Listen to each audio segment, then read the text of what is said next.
আজকে চট্টগ্রাম বন্দর 3 million Tues 3.1 3.2 million Tues container handling করতেছে উইথ দ্য সেম ইনফ্রাস্ট্রাকচার কিছুই কিন্তু বাড়েনি। ম্যানেজমেন্ট যত ভালো হবে, আয়কর ব্যবস্থাপনা যত ভালো হবে, ইনকাম ট্যাক্স ম্যানেজমেন্ট একটা বড় ইস্যু। রাজনৈতিক সংকট, গণঅভ্যুত্থান, সার্ভার জটিলতা সহ নানা সংকটে চলতি অর্থ বছরের শুরুতে চট্টগ্রাম কাস্টমসের রাজস্ব আদায় থমকে গেলেও চট্টগ্রাম বন্দরে বেড়েছে কন্টেইনার হ্যান্ডলিং। কাস্টমস কর্তৃপক্ষ বলছে, ব্যবসায়ীরা পণ্য আমদানি রপ্তানিতে এগিয়ে এলে বাড়বে রাজস্ব আদায়। বন্দর ব্যবহারকারীরা বলছেন, বন্দরের সক্ষমতা বাড়ায় হ্যান্ডলিংও বেড়েছে। আমদানি রপ্তানি সহজীকরণ সহ মাতারবাড়ি গভীর সমুদ্র বন্দর পুরো দমে চালু করার দাবি জানিয়েছেন তারা। আবু জাবেদের ছবিতে নয়ন বড়ুয়াজয়ের রিপোর্ট। দেশের অর্থনীতির স্বর্ণদুয়ার চট্টগ্রাম বন্দরে চলতি অর্থ বছরের প্রথম 4 মাসে রাজস্ব আদায়ে লক্ষ্যমাত্রা অর্জন করতে পারেনি কাস্টমস হাউস। লক্ষ্যমাত্রার তুলনায় 2,417 কোটি 14 লাখ টাকা কম রাজস্ব আদায় হয়েছে।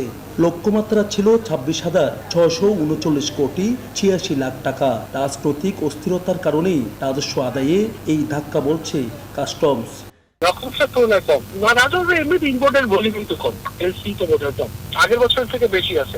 প্রতিকূলতার মধ্যেও চট্টগ্রাম বন্দরে গত 3 মাসে কন্টেনার হ্যান্ডলিং হয়েছে 8,30,582টি।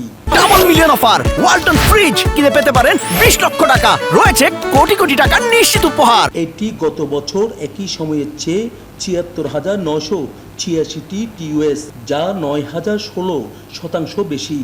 জাহাজের যে ওয়েটিং টাইমটা সেটা আগে 4-5 দিন ছিল, এখন এটা একদিনে নেমে এসছে এবং বর্তমানে অনেক বার্দিংও খালি যাচ্ছে। আমরা খুব ফাস্টার মুভমেন্ট করছি এবং আমাদের যে হ্যান্ডলিং ক্যাপাসিটি সেটাও বৃদ্ধি পেয়েছে।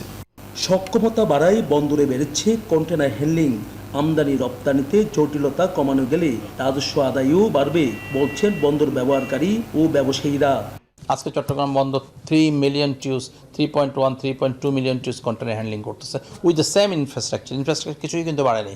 ওই সিসিটি, এনসিটি আর জেনারেল কার্গোবাদ এইটাকে নিয়েই কিন্তু আমাদের হচ্ছে। ম্যানেজমেন্ট যত ভালো হবে, আয়কর ব্যবস্থাপনা যত ভালো হবে, ইনকাম ট্যাক্স ম্যানেজমেন্ট একটা বড় ইস্যু। এখন এটা যদি যুগোপযোগী করা যায়, এটা যদি আইটি বেসড করা যায়, তাহলে ন্যাচারালি আমাদের রেভিনিউ আর্নিং বাড়বে। ব্যবসায়ীরা বলছেন, মাতারবাড়ি গভীর সমুদ্র বন্দর পুরোপুরি চালু হলেই পণ্য আমদানিতে আগ্রহ আরও বাড়বে। মাতারবাড়িতে গভীর সমুদ্র বন্দর হয়ে যাওয়ার পর আমাদেরকে আর অন্যান্য দেশের গভীর সমুদ্র বন্দরের উপর নির্ভর করতে হবে না। গভীর সমুদ্র বন্দরে বড় বড় জাহাজগুলো, বিশেষ করে মাদার ভেসেলগুলো আসতে পারবে। সেটার কারণে আমাদের অর্থনৈতিক কর্মকাণ্ডের কষ্ট অনেক কমে যাবে এবং আমদানি রপ্তানির গতি আরও বেড়ে যাবে। পদ্ধতিগত সংস্কারের মাধ্যমে বিভিন্ন জটিলতা নিরসন করা হচ্ছে বলে জানিয়েছে চট্টগ্রাম বন্দর কর্তৃপক্ষ। নয়ন বড়ুয়া জয়, নিউজ 24, চট্টগ্রাম।